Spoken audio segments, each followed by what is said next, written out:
Hello student, स्वागत है आपका हमारे यूट्यूब चैनल पे। आज हम कक्षा 8 की गणित की कार्यपुस्तिका से संबंधित कार्यपत्रक हल करेंगे। तो चलिए शुरू करते हैं।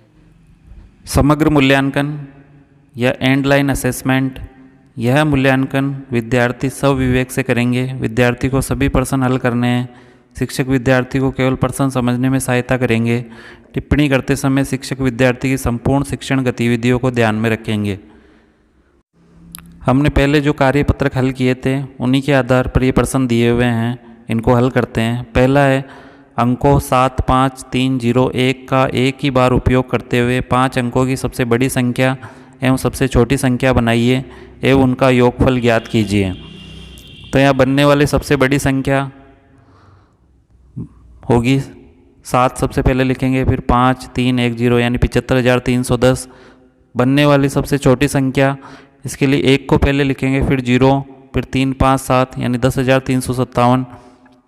इन दोनों का योगफल करेंगे, उत्तर आ जाएगा 85,667। दूसरा प्रश्न है, निम्नलिखित प्रश्नों के उत्तर दीजिए। संख्या 50,000, 50 में सैकड़ा एवं हज़ार के स्थान पर आए अंकों को परस्पर बदलने से बनने वाली संख्या लिखिए। तो पहले 50,000 50 लिखेंगे। अब यहाँ पे देखेंगे सैकड़ा एवं हज़ार पे कौन सी संख्या है, तो सैकड़ा में 1000 पर 0 0 है। इनको इधर से उधर करेंगे तो भी सेम संख्या रहेगी, इसलिए 50,000 50 ही उत्तर आएगा। अगला है विस्तारित रूप, 80,000 प्लस 1,000 प्लस 30 से बनने वाली संख्या को शब्दों में लिखिए। तो संख्या बन जाएगी 81,030। अगला है, अपनी पसंद की कोई 5 अंकों की संख्या लिखिए जिसमें 1000 के स्थान पर अंक 3 एवं इकाई के स्थान पर अंक 8 आए। तो आप यहाँ पे इकाई पर 8 और 1000 पर 3 लिख लें। उसके अलावा कोई सी भी संख्या लिख लें, 5 अंकों की संख्या बना लें, जैसे ये बनाई हुई है। आप दूसरी भी बना सकते हैं इस तरीके से। संख्या 83,254 में अंक 5 का स्थानीय मान लिखें। तो यहाँ पे 5 का स्थानीय मान है 50। तीसरा प्रश्न, निम्नलिखित संख्याओं को आरोही क्रम में लिखिए।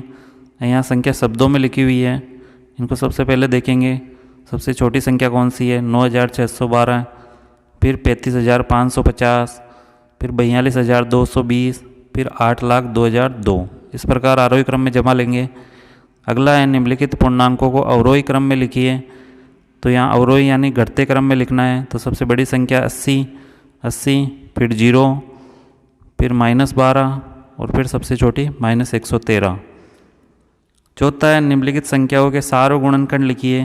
सारों गुणनखंड जिनमें इन दोनों संख्याओं का भाग जाता है वो होती है। तो 24 एवं 72 के हो जाएंगे 1, 2, 3, 4, 6, 8, 12 और 24। अगला है 48 एवं 96, तो उसके हो जाएंगे 1, 2, 3, 4, 6, 8, 12, 16, 24 और 48। पाँचवा प्रश्न है, संख्याओं 12, 32 एवं 64 का महत्तम समापवर्तक HCF एवं लघुत्तम समापवर्तक LCM ज्ञात कीजिए। तो 12, 32 एवं 64 में जिस कॉमन संख्या का भाग जाता है पूरा पूरा, वो महत्तम समापवर्तक हो जाएगी 4। LCM इसका निकाल सकते हैं, जैसे पहले निकाले थे। 12, 32, 64 सबसे छोटी संख्या का भाग लगाना शुरू करेंगे 2 से। इस प्रकार इसका भाग लगाएंगे, उन सब संख्याओं को गुणा करेंगे, उत्तर आ जाएगा LCM 192। छठा प्रश्न है, निम्नलिखित संख्याओं में से कौन कौन सी संख्या 3 एवं 9 दोनों से पूरी बार विभाजित हो सकती है, उन संख्याओं पर गोला लगाइए। तो यहाँ संख्याएं दी हुई है, इनको जोड़ के देख लेंगे, या इनमें 3 का भाग लगा के और 9 का भाग लगा के भी देख सकते हैं। तो संख्याएं हो जाएगी जिन पर 3 और 9 का पूरा भाग जाता है 612, 729, 432। इन पर गोला बनाना है। सातवां प्रश्न है, हल कीजिए। 5/7 भाग 5 प्लस 1/7।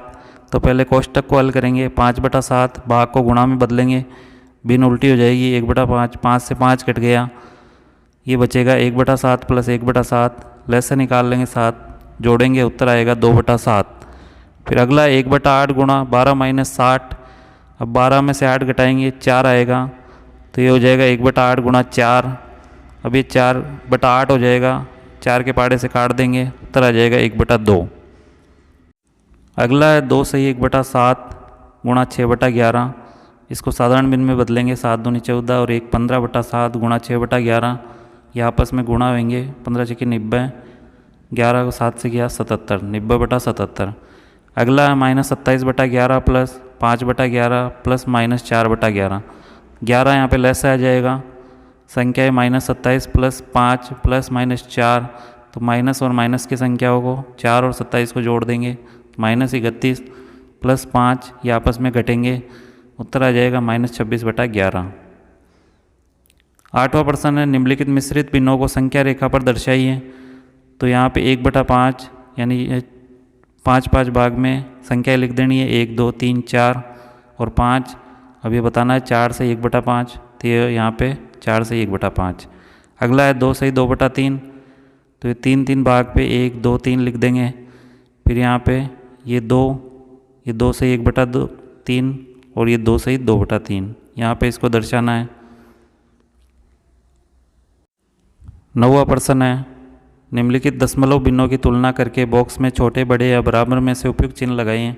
तो यहाँ 6.2 5.23 से बड़ा है, यहाँ पे 53.21 और 53.210, ये दोनों संख्याएं बराबर है, बराबर का निशान लगाएंगे। यहाँ 663.58 और 6635.8 में 6635.8 बड़ी है। 265.1 और 265.001 में ये 265.1 बड़ी है। 10वां प्रश्न है हल कीजिए। यहाँ पे इन तीनों संख्याओं को जोड़ेंगे, जोड़ने पर उत्तर आ जाएगा 9.662। 18.705 में से 15.1 घटाएंगे, उत्तर आ जाएगा 3.605। 6.25 में गुणा करेंगे 0.25 का, उत्तर आएगा 1.5625। अगला 18.25 में 0.5 का भाग लगाएंगे, उत्तर आ जाएगा 36.5।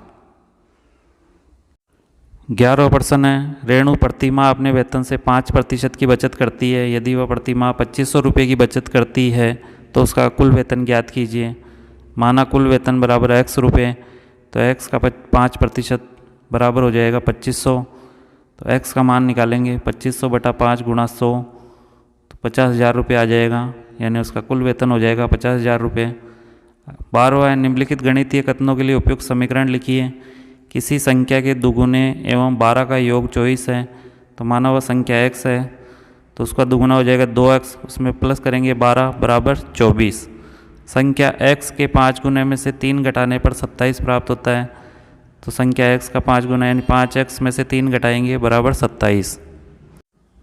13वां प्रश्न है निम्नलिखित बीजीय व्यंजकों का मान ज्ञात कीजिए। यदि x बराबर 2 और y बराबर -3 है, तो यहाँ पे 5x - 2y में x और y के मान रख देंगे, तो 5 गुणा 2 -2 गुणा -3, 5 गुणा 2 करेंगे 10, 2 गुणा -2 और -3 को गुणा करेंगे प्लस हो जाएगा 6 आ जाएगा, 10 + 6 बराबर 16। अगला है x² + 2xy, तो यहाँ पे बराबर में x की जगह 2 रख देंगे, 2 का स्क्वायर प्लस 2 गुणा -3, तो 2 का स्क्वायर होता है 4 और ये माइनस की हो जाएगी संख्या, 2 दूनी 4 3 12, तो 4 - 12 उत्तर आ जाएगा -8। 14वां है राहुल एक प्लॉट 5 लाख रुपए में खरीदकर 15% लाभ के साथ बेच देता है, तो प्लॉट का विक्रय मूल्य ज्ञात कीजिए। तो विक्रय मूल्य हो जाएगा 15% यानी 100 में 15% यानी 115, 115/100 गुणा 5 लाख करेंगे, उत्तर आ जाएगा 5,75,000 रुपये, यानी विक्रय मूल्य निकल जाएगा 5,75,000 रुपये। प्रश्न नंबर 15 है पैटर्न को समझकर खाली बॉक्स में उपयुक्त संख्या लिखिए। तो यहाँ पे देखेंगे 1 गुणा 5 बराबर 5 हो रहा है, तो 2 को 5 से गुणा करेंगे 10 आएगा, 10 लिखना है। 5 को 10 से गुणा किया 50, ऐसे ही 1 को 2 से गुणा किया 2, 3 को 1 से गुणा किया 3, 2 को 3 से गुणा किया 6, 50 को 6 से गुणा किया 300। अगला है अब यहाँ पे पहले ये देखना है 25 और 20 दोनों जुड़ रहे हैं, तो आ रहा है 45। इसी प्रकार इनको भी जोड़ेंगे, तो 23 कैसे आएगा, 18 में 5 जोड़ेंगे तो 23, 20 और 25 को जोड़ेंगे 55, 23 और 55 को जोड़ेंगे 78, यहाँ 10 और 7 हो जाएंगे 17, 45 और 17 को जोड़ देंगे 62, 78 और 62 को जोड़ देंगे तो आएगा 140। प्रश्न नंबर 16, एक आयताकार मैदान की लंबाई 25 मीटर एवं चौड़ाई 12 मीटर है। मैदान का परिमाप एवं क्षेत्रफल ज्ञात कीजिए। तो परिमाप होता है 2 गुणा लंबाई प्लस चौड़ाई, तो 2 गुणा 25 प्लस 12 करेंगे, 2 गुणा 37, तो परिमाप आ जाएगा 74 मीटर। आयत का क्षेत्रफल होता है लंबाई गुणा चौड़ाई, 25 को 12 से गुणा करेंगे, क्षेत्रफल आ जाएगा 300 वर्ग मीटर। 17वां प्रश्न है, रिक्त स्थानों की पूर्ति कीजिए। त्रिभुज के तीनों अंतःकोणों का योग 180 डिग्री होता है। यदि किसी त्रिभुज के दो भुजाओं की लंबाई समान है तो वह समद्विबाहु त्रिभुज कहलाता है। यदि किसी त्रिभुज के एक अंतःकोण का मान 110 डिग्री है तो वह अधिक कोण त्रिभुज है। समबाहु त्रिभुज के प्रत्येक अंतःकोण की माप 60 डिग्री होती है। प्रश्न नंबर 18 हल कीजिए। 17/25 प्लस -4/5 लस से निकालेंगे 25 आ जाएगा। 17 - 20 हो जाएगा, ये उत्तर आएगा -3/25। -8/33 गुणा 11/16 गुणा -3/5, ये आपस में कटेंगे, इनको काट देंगे, उत्तर आ जाएगा 1/10। प्रश्न नंबर 19, नीचे दिए गए चित्रों में L एवं M 2 समांतर रेखाएं हैं और N तिर्यक छेदी रेखा है, तो कोण X का मान ज्ञात कीजिए।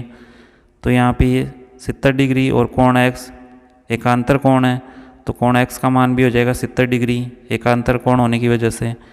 अगला है L और M समांतर रेखा है और N तिर्यक छेदी रेखा, तो यहाँ पे 115 डिग्री का कोण बन रहा है, तो इधर का मान लेंगे 1 है, तो कोण 1 प्लस 115 दोनों रेखीय युग्म है यानी 180 डिग्री के बराबर। तो कोण 1 का मान निकाल लेंगे, 180 में से 115 घटाएंगे 65, कोण 1 का मान 65 डिग्री आ जाएगा। तो यहाँ पे ये जेड बन रहा है यानी एकांतर कोण हो जाएगा। कोण x बराबर भी 65 डिग्री हो जाएगा क्योंकि ये एकांतर कोण है 1 के।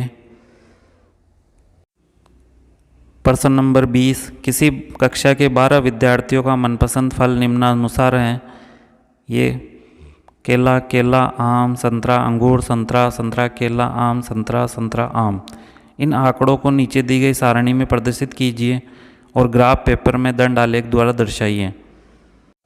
यहाँ पे नीचे सारणी बनी हुई है। पसंद का फल केला, आम, संतरा, अंगूर, टेलीमार्क और विद्यार्थियों की संख्या। सबसे पहले केला काउंट करेंगे, इसमें 1, 2 और 3, तो यहाँ पे 3 टेलीमार्क और संख्या हो जाएगी 3। आम हो जाएगा 1, 2 और 3, तो 3 टेलीमार्क हो जाएंगे और 3 विद्यार्थियों की संख्या।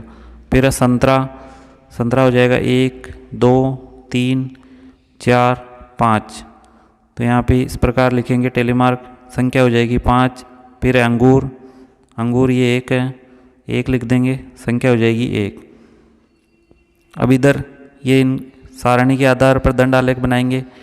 केला में 3 है तो यहाँ 3 तक, आम में भी 3 तक का, संतरा में 5 तक और अंगूर में 1 तक। ये यहाँ पे लाइनिंग कर देंगे। इस प्रकार ये दंड आलेख बना लेंगे। इस प्रकार स्टूडेंट आज समग्र आकलन हल किया है। इसी के साथ गणित की कक्षा 8 की कार्य पुस्तिका समाप्त होती है। अगर ये वीडियो आपको अच्छे लगे तो प्लीज़ लाइक, शेयर और सब्सक्राइब करें। Thank you.